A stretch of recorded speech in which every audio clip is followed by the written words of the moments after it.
ఓం గం గణపతయే నమః. శివాయ గురవే నమః. మనము ఈ 144వ రోజున వేదముతో సమానమైనటువంటి శ్రీ శివ మహాపురాణంలో రుద్ర సంహిత సతీఖండంలో బ్రహ్మదేవుడు నారదుల వారికి ఆ సతీదేవి మరలా ఏ విధంగా విష్ణు భగవాన్ని బ్రహ్మను ఇంద్రనింబమైనటువంటి సకల దేవతలను ఋషులను కూడా ఉద్దేశించి ఎటువంటి వాక్యమని పలికిందనేటువంటి విషయాన్ని ఈ రోజు తెలుసుకుంటున్నాం. బ్రహ్మదేవుడు అంటున్నారు, నారదా,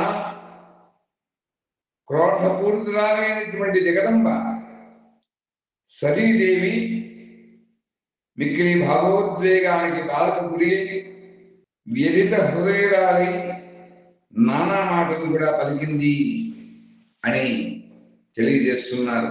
అని తెలియజేస్తూ కావేరి పవిత్రే సమాగమే సజనతారణాయ సదైవ మాంధాత్రపురే వసంబ ఓంకారమీశం శివమేకమీదే. ఓం ఓంకార లింగేశ్వరాయ నమః. ఓం ఓంకార జ్యోతిర్లింగేశ్వరాయ నమః. హర హర మహాదేవ శంభో శంకర. జయ హర శంకర. శంకర భగవానికి జై. అలా అతడు ఉన్నటువంటి విష్ణువు మొదలగలిగినటువంటి సకల దేవతలు కూడా మునులు సతీదేవి యొక్క మాటలను విని ఏ విధంగా కూడా మారు పలకకుండా వారందరూ కూడా మౌనంగా ఉన్నారు. అలా దక్షిణ కుమార్తె అయినటువంటి సతీదేవి శివుని యొక్క యజ్ఞ భాగం కనపడలేదని చెప్పి బాధతోటి రోషావేశంతో కూడినటువంటి మాట్లాడినటువంటి ఆ యొక్క పలుకులు విన్నటువంటి ఆ దక్షుడు ఆమె వైపు క్రూరంగా చూసి ఈ విధంగా అంటున్నాడు, దక్ష ప్రజాపతి, భద్రులారా, నేను ఈ విధంగా పలకడం వల్ల ప్రయోజనం ఏమి కలుగుతుంది? ఇప్పుడు ఇతడు నీకేం పని ఉన్నది? ఇతడు ఉండి వెళ్ళిపోవటం నీ యొక్క కోరిక మీదనే ఆధారపడి ఉంది. నీవిచ్చడికి ఎందుకు వచ్చావు?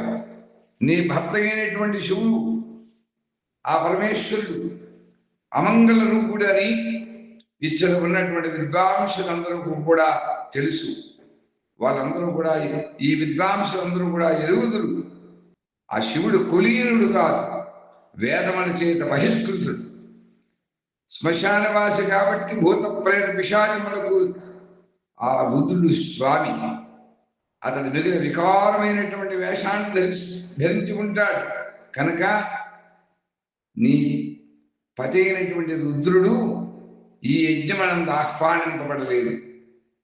ఓ అమ్మా, నేను రుద్రుని యొక్క బావుగా ఎరుగుదును కనుక అన్నీ కూడా తెలిసిన వాడిని కాబట్టి నేను ఈ దేవస్సులు కలిగినటువంటి ఈ సభకు నేను అతన్ని ఆహ్వానించలేదు, పిలవలేదు. అంతేకాదు రుద్రుడికి శాస్త్రార్థ జ్ఞానం లేదు. అతడు ఉద్దండు, దురాత్ముడు.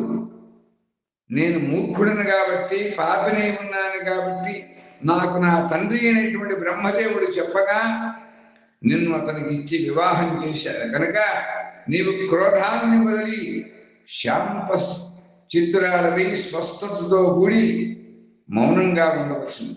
ఈ యజ్ఞమునకు నీవు రాగలే వచ్చావు కాబట్టి నీ భాగాన్ని నీవు స్వీకరించవలసింది. నాకు ఎటువంటి అభ్యంతరం కూడా లేదు. అలా దక్షిణ పలిగినటువంటి నిందావాక్యములను ఉన్నటువంటి త్రిభువన పూజిత అయినటువంటి ఆ సతీదేవి తన యొక్క దృష్టిని అతని వైపు ప్రసరింపజేసింది.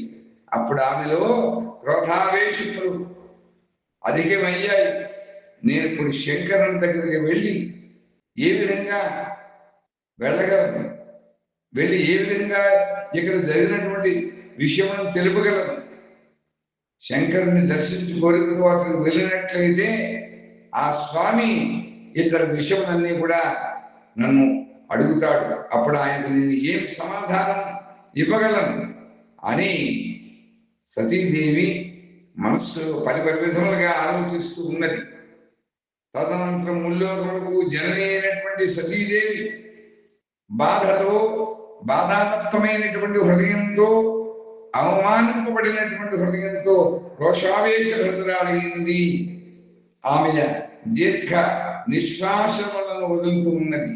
దుష్ట హృదయం కలిగినటువంటి తన తండ్రి అయినటువంటి దక్షుడితో మరలా ఈ విధంగా అంటోంది సతీదేవి. మహాదేవుని నిందించేటువంటి వాడు, ఆ నిందను విన్నటువంటి వారు ఇరువురు కూడా సూర్యచంద్రులు ఉన్నంత వరకు కూడా నరకంలో పడి ఉంటారు సుమా. కనుక ఓ తండ్రి దక్ష ప్రజాపతి, నేను నా ఈ శరీరమును నేను చెరించడానికి నిర్ణయించుకున్నాను. అది ఏ విధంగా అందువా, మండుతున్నటువంటి అగ్నిలో నేను ప్రవేశిస్తాను.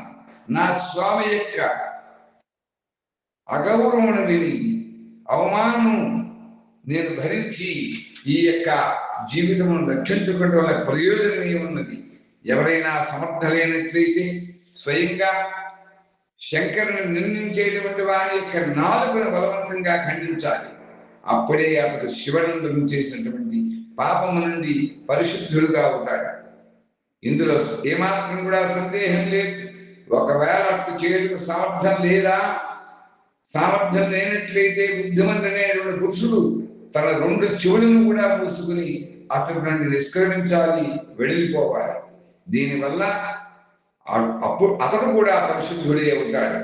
ఆ దోషము అతనికి అంటనే అంటదు అని శ్రేష్ఠులైనటువంటి విద్వాంసులు శివనందా విషయంలో తెలుపుతారు. ఇట్లు ధర్మం నీతిని తెలిపినటువంటి పిదప సతీదేవి అతనికి తాను వచ్చిన కారణం మీద పశ్చాత్తాపం చెందింది. నా పతి అయినటువంటి ఆ పరమేశ్వరుడు వలదు అని చెప్పినా కూడా నేను ప్రమద గణములతో, జయ జయధ్వనులతో, ఎంతో ఆనందంతో, ఉత్సాహంతో నా తండ్రి ఇంత యజ్ఞం నిర్వహిస్తున్నాడు, ఇంత ఉత్సవం జరుగుతోందని నేను వచ్చాను. కానీ ఇక్కడ నేను ఈ విధంగా అవమానింపబడ్డాను. శివుని యొక్క యజ్ఞ భాగం కనీసం యజ్ఞశాలయంలో లేదు అని మిక్కిలి పశ్చాత్తాపం చెందింది ఆ సతీదేవి. ఆమె యొక్క మనస్సుకి ఎంతో బాధ కలిగింది.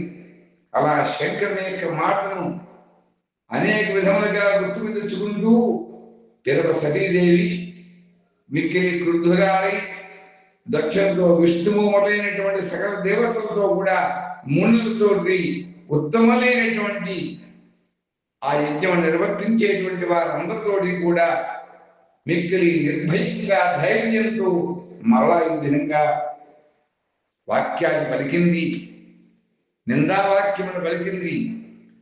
ఆ శివాహ్వానం లేనందువల్ల, శివుణ్ణి ఆహ్వానింపబడం లేదా, యజ్ఞ స్వరూపుడైనటువంటి యజ్ఞములకు సకల యజ్ఞములకు అధిష్టాన దేవత అయినటువంటి పరమేశ్వరుణ్ణి ఆహ్వానించకపోవడం, ఆయనకి యజ్ఞ భాగాన్ని ఆ విధంగా అక్కడ ఉంచకపోవడం అనేటువంటి దాన్ని ఎంతో బాధాత్మకమైన హృదయంతో గ్రహించినటువంటి ఆ సతీదేవి మరలా ఏ విధంగా మాట్లాడింది అనేటువంటి విషయాలని రాబోయే రోజులను తెలుసుకుంటాం అని తెలియజేస్తూ, ఈశాన సర్వ విద్యానాం ఈశ్వర సర్వభూతానాం బ్రహ్మాధిపతి బ్రహ్మణోధిపతి బ్రహ్మా శివో మే అస్తు సదా శివో మృత్యుంజయాయ సాంబాయ సృష్టిస్థిత్యంతకారిణే త్రయంబకాయ శాంతాయ త్రిలోకేశాయ మంగళం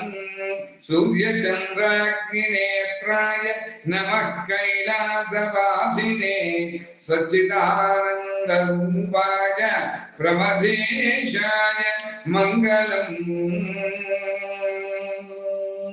ఓం గౌర్యాది శక్తిభిర్యుక్తం క్షేత్రం పరమపావనం భద్రాంజలిం ప్రార్థయేత మహాదేవం మహేశ్వరం. ఓం నమః శివాయ. శివాయై చ నమః శివాయ. స్వస్తి ప్రజాభ్యః పరిపాలయంతాం న్యాయేన మార్గేణ మహీషాః గోబ్రాహ్మణేభ్యః శుభమస్తు నిత్యం. లోకాః సమస్తాః సుఖినో భవంతు. ఓం స్వస్తి, ఓం స్వస్తి, ఓం స్వస్తి.